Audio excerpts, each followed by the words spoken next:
الحمد لله رب العالمين، الصلاة والسلام على نبينا محمد وعلى آله وصحبه أجمعين ومن تبعهم بإحسان إلى يوم الدين. رب اشرح لي صدري ويسر لي أمري واحلل عقدة من لساني يفقه قولي. فأعوذ بالله السميع العليم من الشيطان الرجيم من حمده ونفخه ونفسه. بسم الله الرحمن الرحیم. السلام علیکم ورحمۃ اللہ وبرکاتہ. جی کیا حال ہے آپ سب کے؟ اچھا جی، لاسٹ کلاس میں ہم نے پڑھا تھا، یا شاید لاسٹ 2 کلاسز میں، کہ جی نبی صلی اللہ علیہ وسلم کے زمانے میں اور اس کے بعد ابو بکر رضی اللہ عنہ کے زمانے میں قرآن کو کیسے جمع کیا گیا تھا. یعنی قرآن کو جمع یعنی کمپائل کرنے کے کتنے سٹیپ ہیں، اور پہلا سٹیپ کیا تھا اور دوسرا کیا تھا. پہلا سٹیپ ہم سب نے یہی پڑھا کہ پہلے سٹیپ میں قرآن نبی صلی اللہ علیہ وسلم کے زمانے میں کمپائل کیا گیا. یہ بات سب سے زیادہ سمجھنے کی ہے کہ قرآن پورا کا پورا نبی صلی اللہ علیہ وسلم کے زمانے میں لکھا جا چکا تھا. عہد رسالت میں قرآن پورا کا پورا مکتوب شکل میں، لکھے ہوئی شکل میں موجود تھا، لیکن کتاب میں نہیں لکھا ہوا تھا، ایک جگہ موجود نہیں تھا، بلکہ پتھر پر، پتوں پر، ہڈیوں پر، اس طرح کی اشیاء پر قرآن لکھا گیا تھا. اور نبی صلی اللہ علیہ وسلم کے زمانے میں سب سے زیادہ جو قرآن کو محفوظ کرنے کا طریقہ تھا وہ حفظ تھا، حفظ کیا جاتا تھا. ہم نے یہ بھی پڑھا کہ جب بھی نبی صلی اللہ علیہ وسلم خود، جب بھی کوئی وحی آتی تو نبی صلی اللہ علیہ وسلم خود اس کو جلدی جلدی اپنی زبان سے ادا کرنا شروع کرتے تاکہ وہ یاد ہو جائے. اتنا سا بھی قرآن مس نہ ہو. لیکن اس پہ بھی اللہ تعالیٰ نے نبی صلی اللہ علیہ وسلم کو فرمایا کہ لا تحرک به لسانک لتعجل به ان علینا جمعہ و قرآن. اپنی زبان کو حرکت مت دیجیے اس قرآن کو جلدی جلدی پڑھنے کے لیے، بے شک اس کو جمع کرنا اور اس کی حفاظت کرنا یہ ہم پہ ہے، ہماری ذمہ داری ہے. تو نبی صلی اللہ علیہ وسلم پہ حفظ کرنا شروع ہو گئے. صحابی فرماتے ہیں کہ جب نبی صلی اللہ علیہ وسلم پہ وحی آتی تو بڑی شدت کے ساتھ ان کو گرمی لگتی، حتیٰ کہ کچھ احادیث میں آتا ہے بڑی سردی کا موسم ہوا کرتا تھا، پھر بھی پسینہ آنا شروع ہو جاتا تھا. تو وہ کیفیت تھی کہ جب وحی آیا کرتی تھی، اور جب وہ ختم ہو جاتی تو جیسے زید بن ثابت ہیں، جناب عثمان رضی اللہ عنہ ہیں، وہ کہتے کہ نبی صلی اللہ علیہ وسلم ہمیں بلاتے اور آیتوں کو لکھوایا کرتے، بلکہ یہ بھی بتاتے کہ ضعوا آیت کذا فی سورت کذا، فلاں آیت کو فلاں سورت میں فلاں مقام پہ جا کے لکھ دو. اس سے ہمیں یہ پتہ چلتا ہے کہ سورتوں کی اندر جو آیتوں کی ترتیب ہے یہ بھی نبی صلی اللہ علیہ وسلم نے بتائی ہے، یہ صحابہ نے اپنے پاس سے نہیں کی. تو سب سے زیادہ جو نبی صلی اللہ علیہ وسلم کے زمانے میں قرآن کمپائل ہوا وہ حافظے سے کیا جاتا تھا. لکھا پڑھا کیوں کم جاتا تھا؟ اس وجہ سے کیونکہ اس وقت پڑھنا لکھنا لوگ کم جاتے تھے، چند ایک آدھ صحابہ ہی تھے جو جانتے تھے، اور پھر وہ کاتبین وحی بنے. ہم نے یہ بھی پڑھا کہ تقریباً 40 کے قریب کاتبین وحی تھے جو وحی کو لکھا کرتے تھے. جناب امیر معاویہ، زید بن ثابت، یہ سب اس کے اندر شامل ہیں. یہ تھا عہد رسالت، نبی صلی اللہ علیہ وسلم کے زمانے میں قرآن کو جمع کرنا، محفوظ کرنا. اس کے بعد زمانہ آیا جناب ابو بکر رضی اللہ عنہ کا. جناب ابو بکر کے زمانے میں کیا ہوا؟ جس چیز نے قرآن کو جمع کرنے پر آمادہ کیا، جس چیز نے جو چیز لے کے گئی کہ قرآن کو جمع کیا جائے، وہ تھی جنگ یمامہ. جی بالکل، جنگ یمامہ ہوئی اور اس کے اندر کئی سارے حفاظ شہید ہو گئے. کئی حفاظ تھے جو شہید ہو گئے.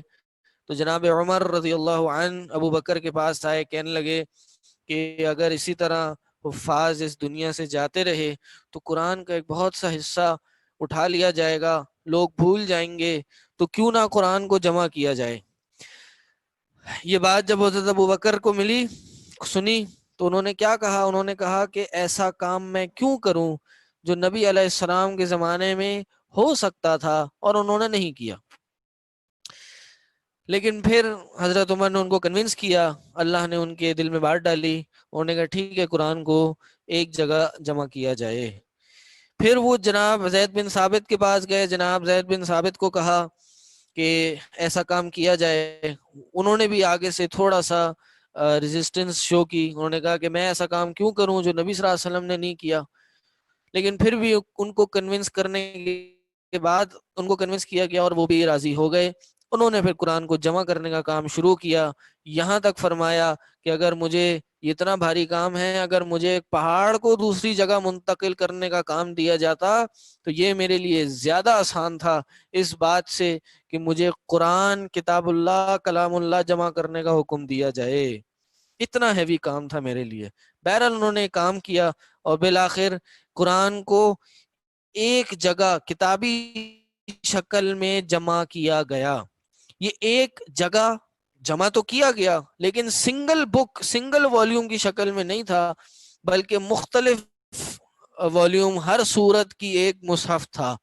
یعنی چھوٹی چھوٹی بہت سی کتابیں ہوتی ہیں. آپ اگر آج بھی قرآن، بہت سے قرآن ملتے ہیں جو پاروں میں ڈیوائیڈ ہوتے ہیں.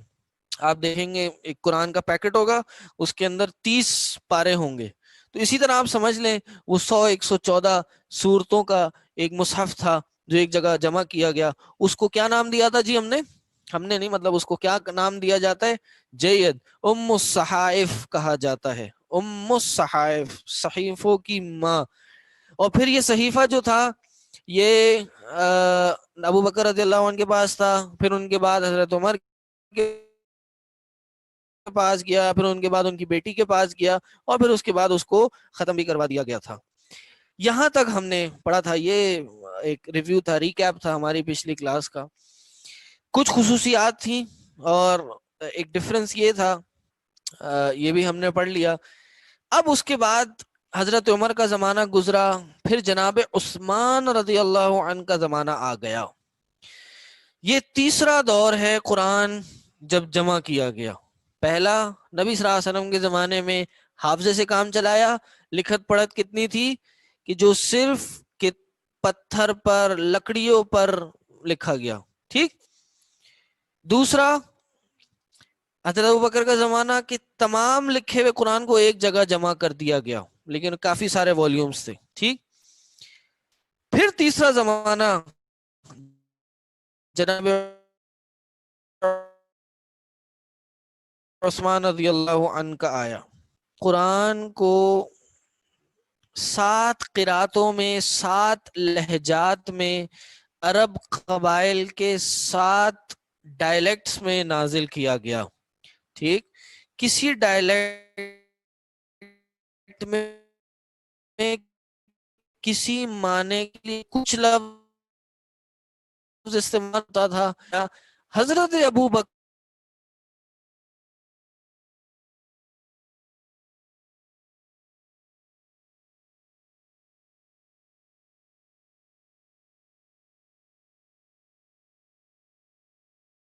میں وہ سراتوں میں قرآن جمع ہوا، وہ جب حضرت عثمان کے زمانے میں ہوا وہ ڈیفرنٹ تھا. جی آواز آ رہی ہے؟ جی اب آ رہی ہے آواز؟ سمجھ آ رہا ہے آپ کو؟ آ جائے سامنے ہی، آ جائے سامنے، آ جائے کرسی پکڑے، وہ وہی لے لیں، اس کو لے لیں، سامنے آ جائے. Student teacher. ہاں جی اب آواز آ رہی ہے؟ کہاں تک سمجھ آیا؟ کہاں تک آواز آئی تھی؟ اللہ اکبر.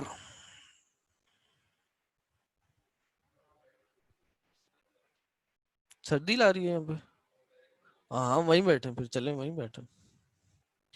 جی فرق سے سمجھنے کا یہ ہے کہ حضرت ابوبکر کے زمانے میں جو ان کے مصحف کی خصوصیات تھیں وہ یہ تھیں کہ ایک تو کافی والیومز میں تھا، ایک جگہ جمع تھا، اور اس کے اندر مختلف قراتیں تھیں. 7 قراتوں پہ جمع تھا قرآن. 7 قراتوں پہ نازل کیا گیا. وہ ساتوں کی ساتوں جناب ابوبکر کے زمانے میں تھی.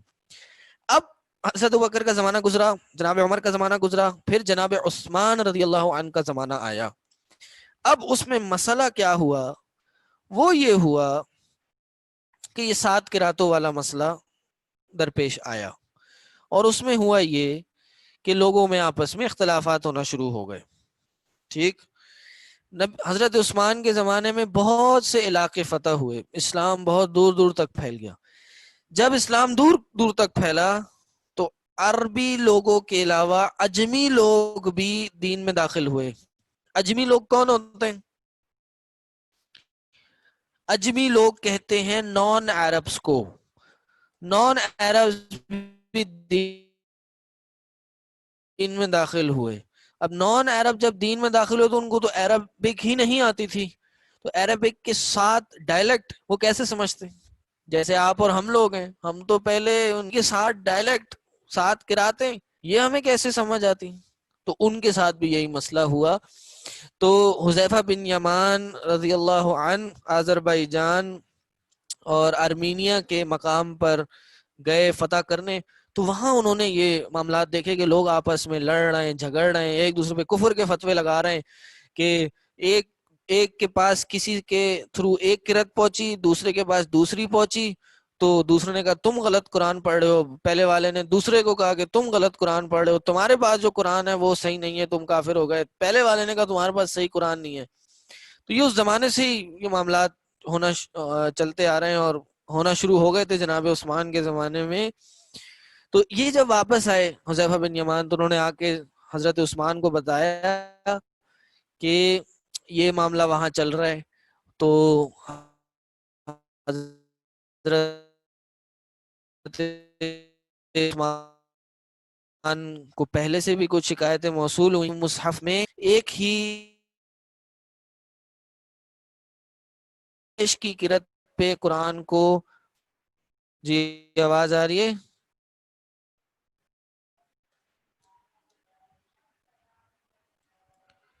جی اب آ رہی ہے؟ کیا ہو گیا آواز کو؟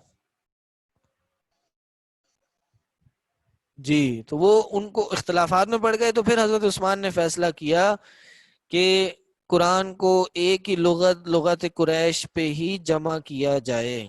چنانچہ پھر حضرت زید بن ثابت کو بلایا گیا اور ان کو پھر یہ ذمہ داری دی گئی، اور دیگر اور 2-3 صحابہ کو بھی جمع کیا گیا، اور پھر انہوں نے قرآن کو پھر ایک تحقیق کے ساتھ حضرت ابوبکر کے جو مصحف تھا اس کو سامنے رکھا اور قرآن کو جمع کرنا شروع کیا.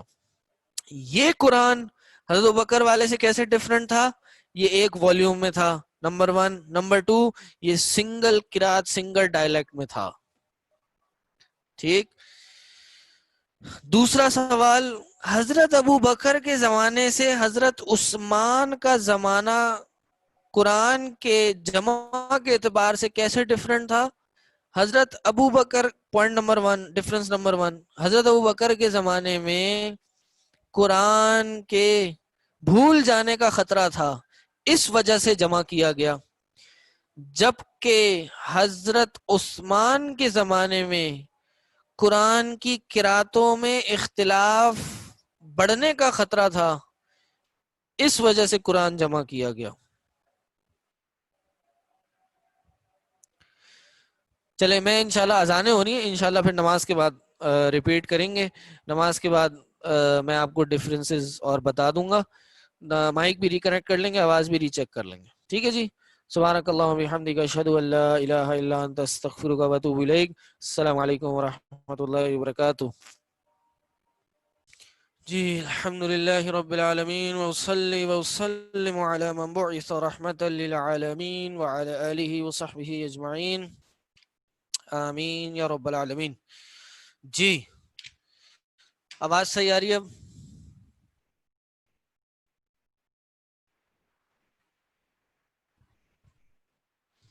کل آپ لوگ کی کلاس نہیں ہے، تھرسڈے کو بھی آپ کی کلاس نہیں ہے. انشاءاللہ نیکسٹ ویڈنسڈے تھرسڈے کلاس ہوگی. آپ لوگ کی ویڈنسڈے نہیں ہوگی، صرف تھرسڈے ہوگی.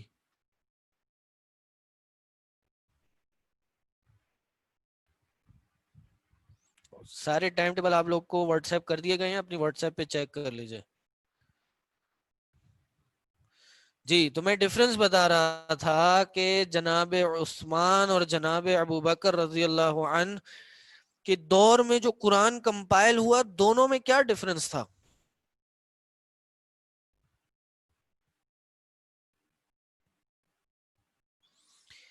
حضرت ابوبکر کے زمانے میں جو قرآن کمپائل ہوا وہ قرآن کو محفوظ کرنے کے لیے کیا گیا تھا، ایک یہ ڈفرنس. اور جو حضرت عثمان کے زمانے میں ہوا وہ قرآن کو ایک لغت میں، ایک قرأت پہ جمع کرنے کے لیے کیا گیا.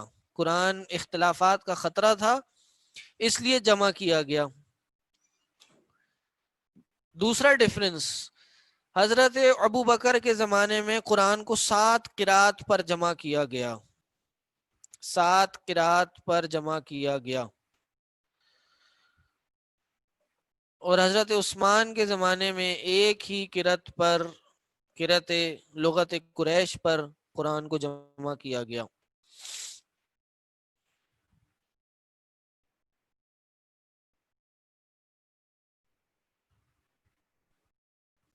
حضرت ابوبکر کے زمانے میں 7 قرات پہ جمع کیا گیا تھا. یہ انشاءاللہ جو قرات والا مسئلہ ہے یہ انشاءاللہ تھوڑے عرصے بعد تفصیلی آپ کو میں ایک کلاس لوں گا، اس میں سمجھاؤں گا. تھوڑا سا بھی بس بیسکس پڑھ لیں، قرآن پڑھنا شروع کر دیں، قرآن کا کچھ ترجمہ تفسیر پڑھنا شروع کریں، کچھ تھوڑا سا قرآن سے واقفیت حاصل ہو، پھر انشاءاللہ یہ قراتیں بھی تھوڑی سی سمجھ آ جائیں گی انشاءاللہ. ٹھیک.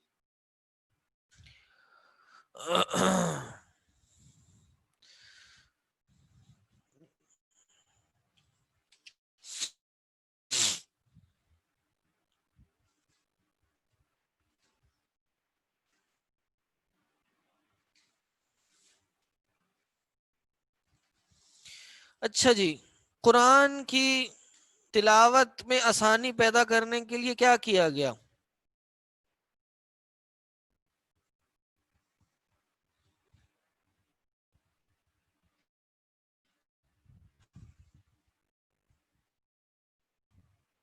شروع میں جو حضرت عثمان والا قرآن جمع کیا گیا تھا اس میں اعراب اور حرکات نہیں تھے، اعراب بھی نہیں تھے، حرکات بھی نہیں تھی. حرکات کیا ہوتی ہیں؟ زبر زیر پیش، ساکن، یعنی جزم، یہ بھی نہیں تھی. نقطے بھی نہیں تھے، عربی میں نقطے بھی نہیں تھے. ان کو بڑی پریکٹس ہوا کرتی تھی کہ بغیر نقطوں کے کیسے پڑھا جائے. پھر ایک وقت گزرا جب اجمی لوگ داخل ہونا شروع ہو گئے اسلام میں، تو پھر نقطوں کے لگانے کی ضرورت پڑی.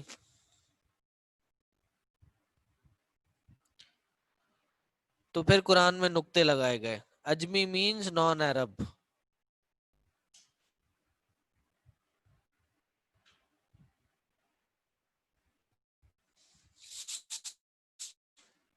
اس میں کئی اقوال ہیں کہ یہ قرآن میں اعراب یا نقطے کس نے لگوائے.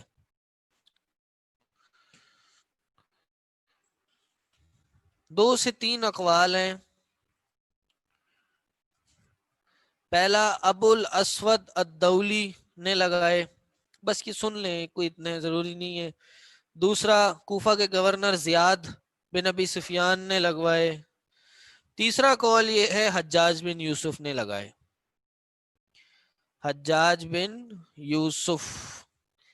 اعراب کہتے ہیں زبر زیر پیش کو حرکات اعراب، اور نقطے کہتے ہیں ڈاٹس، با کا نقطہ، تا کا نقطہ، صحیح، سا کا نقطہ، شین کا نقطہ، ٹھیک، نون کا نقطہ. تو یہ 2-3 اختلافات ہیں.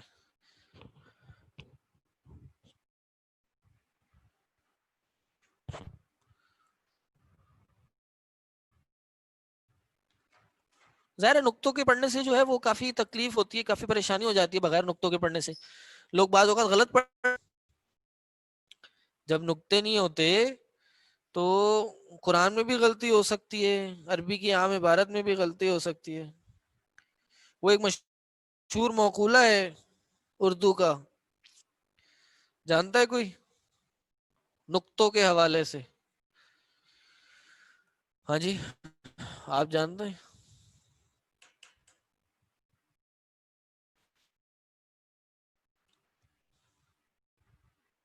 نہیں میں چیٹ جو ہے نا یہ آپ لوگ کی ٹیچر اونلی کر رہا ہوں، آپس میں آپ لوگ باتیں کر رہے ہیں، ٹاپک پہ رہیں، ٹاپک پہ. جی اب مجھے جواب دیجیے.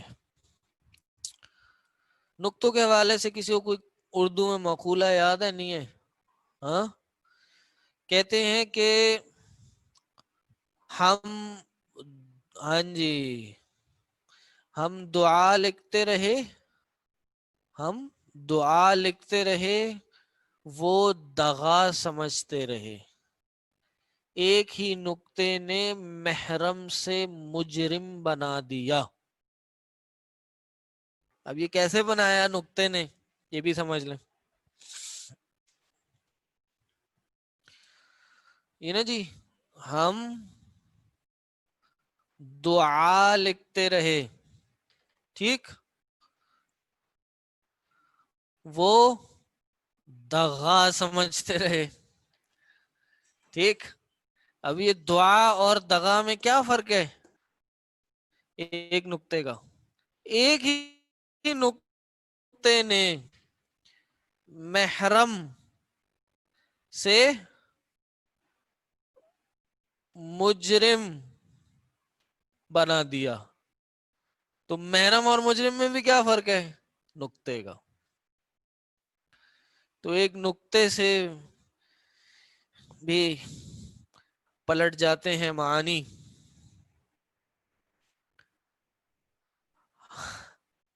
ہم پیار لکھتے رہے، وہ پیاز پڑھتے رہے، ایک نقطے نے ہماری محبت کا سلام بنا ڈالا. نہیں نہیں نہیں، یہ 2 نمبر کاپی لگ رہی ہے مجھے اس شعر کی.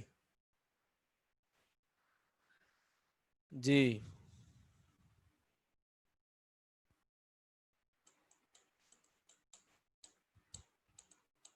ویسے پیار اور پیاز بھی نقطے کا ہی فرق ہے. ہم پیار لکھتے رہے، وہ پیاز سمجھتے رہے. ایک نقطے سے خدا جدا بن جاتا ہے. سبحان اللہ، بہترین. ایک نقطے سے خدا جدا بن جاتا ہے. بہت اچھے بھائی. ہاں اس طرح کے ابھی پیار بھی ہو گیا، پیار اور پیاز. صحیح بھائی، واہ. خدا اور جدا. اور بھی کوئی آئے؟ جی شاعری، جی جی شاعری ہو گئی.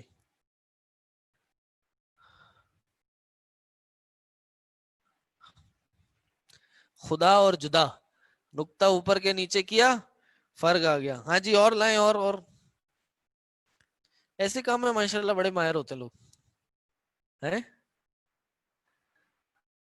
قلب اور قلب میں کوئی نقطے کا فرق نہیں ہے، یہ ایک کاف اور قاف کا فرق ہے. حنان سے حیان، نائس. حنان سے حیان، بہت اچھے. نون اور یہ کے نیچے 2 نقطے. دیکھیں نا جیسے بڑی مشکل ہوتی ہے. نام اور بام. بام کیا ہوتا ہے عربی میں؟ جی بام مجھے نہیں پتا عربی میں کیا ہوتا ہے. جی بام. چلے بس مقصد سمجھ آ گیا آپ لوگ کو. چلیں جی اچھی بات ہے. تو یہ بھی ایک قول کے مطابق حجاج بن یوسف نے یحییٰ بن یعمر اور نصر بن عاصم اللیثی سے یہ کام کروایا. ٹھیک ہے چلیں جی، ابھی بس کریں. ابھی پہلے مثالیں مانگی تھی، اب نہیں مانگ رہا. جزاک اللہ، بہت بہت شکریہ آپ سب کا.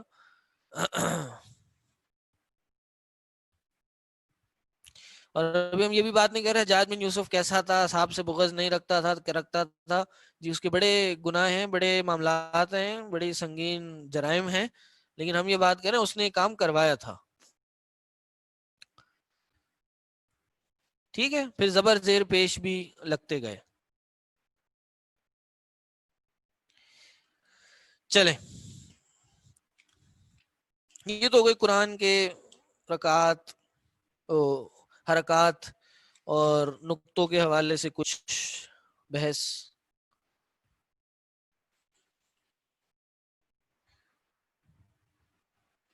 اچھا ایک اور مزے کی بات جانیے، یہ بھی آپ کے لیے ایک آئی اوپنر ہو سکتا ہے. پہلا قرآن کب طبع ہوا؟ First Quran to be printed.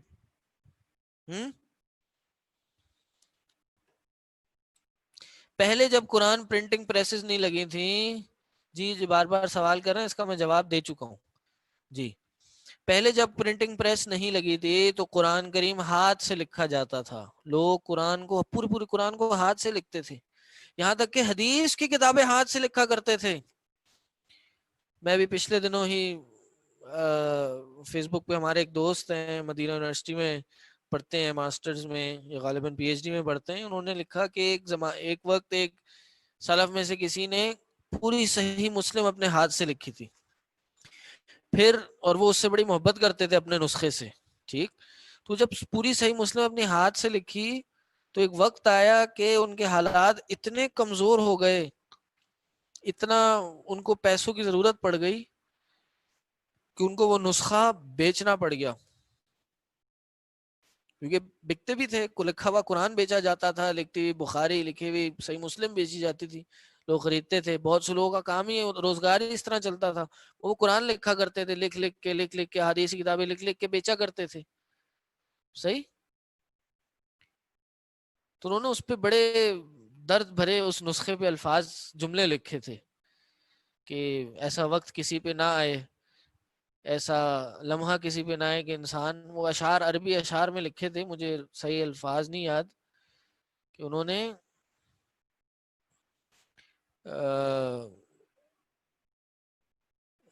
کہ ایسا مشکل گھڑی کسی پہ نہ ہے کہ کسی کو اپنا اتنا دل کے قریب جو نسخہ ہے وہ کسی کو بیچنا پڑے. تو بہرحال لوگ پہلے ہاتھ سے لکھتے تھے. انہوں نے بڑی اچھی بات بتائی جی. Quran museum Medina, they have a Quran on display which was hand embroidered by a Pakistani woman. ہاتھ سے امبرائڈری کری انہوں نے، قرآن امبرائڈری کر کے قرآن لکھا. قرآن سے لوگ کتنی محبت ہے. اللہ اکبر. ہاں جی. اچھا جی. پھر جب پریس کا آغاز ہو گیا پھر کیا ہوا؟ تو سب سے پہلے پتہ ہے جی قرآن کہاں چھپا تھا؟ 15 سینچری ہجری میں. کیا ہوا 15 سینچری؟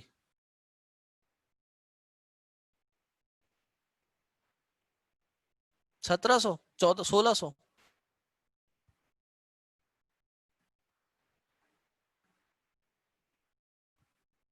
اللہ عالم. بہرحال 1113 ہجری. ابھی ہم کس سال میں بیٹھے ہیں؟ 1400. کون سا سال ہے؟ میں تو سال ہی بھول گیا. 14 کون سا ایئر ہے یہ ہجری اسلامک کیلنڈر میں؟ 1440، 41، 42. ایک ہی سال ہے بھائی. 43 بھی آ گیا. چلیں جی 41 کے ووٹ زیادہ جا رہے ہیں، چلیں ہم مان لیتے ہیں 41 ہے.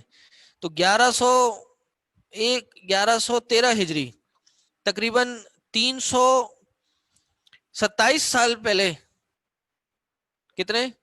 327 ایئرز، 3 صدیوں پہلے پہلا قرآن ہیمبرگ میں لکھا گیا تھا، پرنٹنگ پریس ہوا. ہیمبرگ کیا ہے؟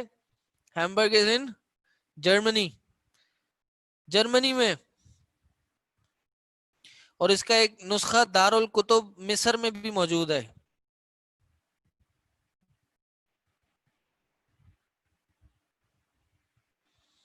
اور اس کے بعد کئی نسخے مستشرقین نے چھپوائے. کون ہوتے جی مستشرقین؟ یس،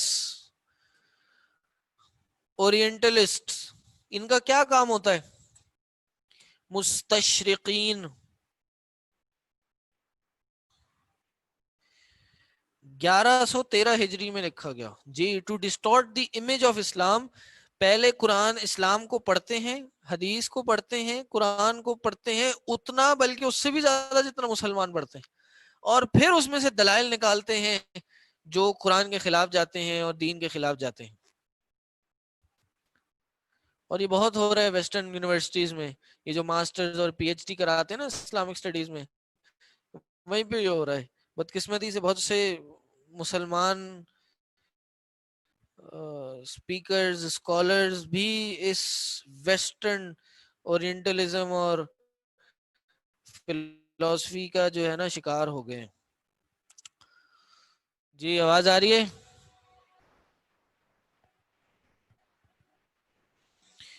ہاں جی. کتنے ٹائم پہ کلاس ختم ہوگی؟ بس 2 منٹ بعد 5 منٹ بعد کلاس ختم ہو جائے گی. اگلی کلاس کس کی ابھی؟ آ گئے شیخ آن لائن آ گئے؟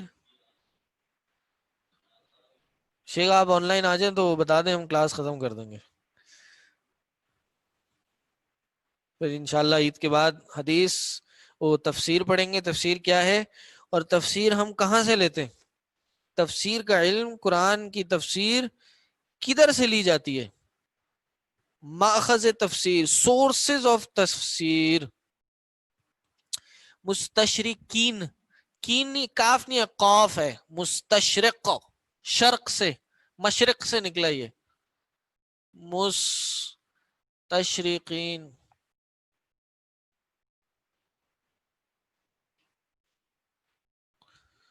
نظر آ گیا؟ سمجھ آ گیا؟ قرآن سے، حدیث سے، جی اور بھی جگہوں سے لیتے ہیں.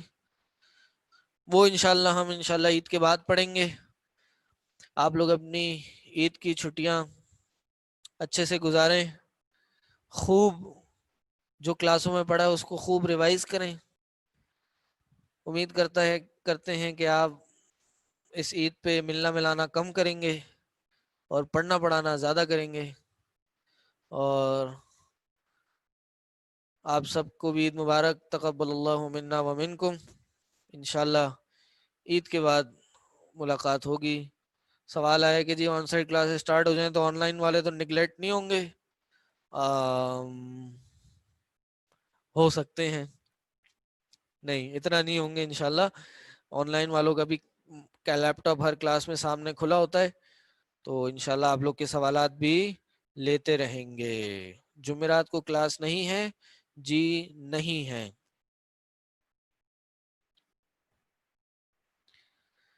ٹھیک ہے جی. سبحانک اللہم و بحمدک اشہد ان لا الہ الا اللہ سبحانک اللہم و بحمدک اشہد ان لا الہ الا انت استغفرک و اتوب الیک. السلام علیکم ورحمۃ اللہ وبرکاتہ.